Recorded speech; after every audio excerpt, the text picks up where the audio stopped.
بسم اللہ الرحمن الرحیم۔ محترم سامعین، جیسا کہ آپ حضرات جانتے ہیں، ان دنوں ہمارا ملک، ہمارا وطن عزیز پاکستان کس خطرناک صورتحال سے دوچار ہے۔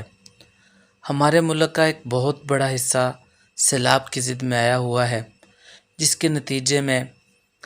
لاکھوں لوگ بے گھر ہو چکے ہیں، سینکڑوں دیہات صفحہ ہستی سے مٹ چکے،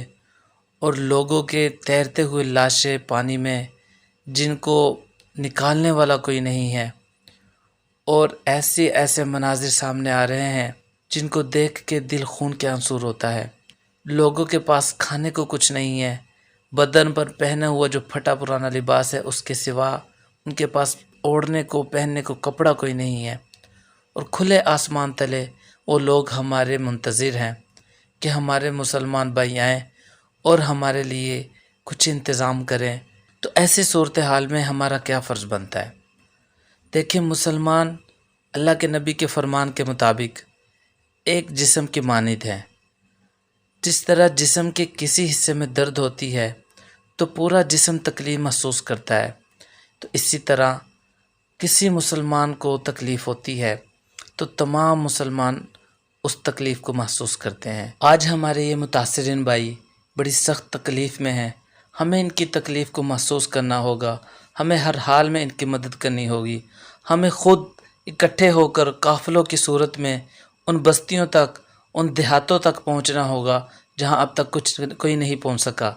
اگر ہم خود نہیں جا سکتے، الحمدللہ اس وقت پاکستان کے بڑے بڑے مدارس اور بڑے بڑے علماء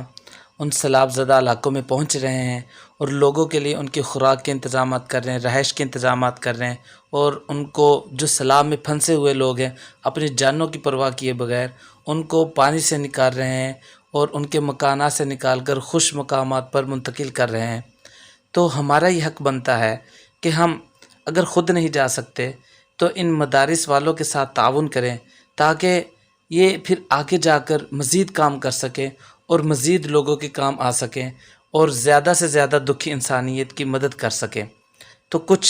مدارس کے رابطہ نمبرز آپ کو اس ویڈیو میں شیئر کیے جائیں گے۔ پر اعتماد ادارے ہیں جن کے کام میں کوئی شک و شبہ کی گنجائش نہیں ہے۔ اگر آپ اپنا حصہ ان کے ساتھ ملائیں گے تو اللہ سے امید ہے کہ آپ کا یہ ملایا ہوا حصہ ضائع نہیں جائے گا، بلکہ کل آخرت کو آپ کی نجات کا ذریعہ بن سکتا ہے۔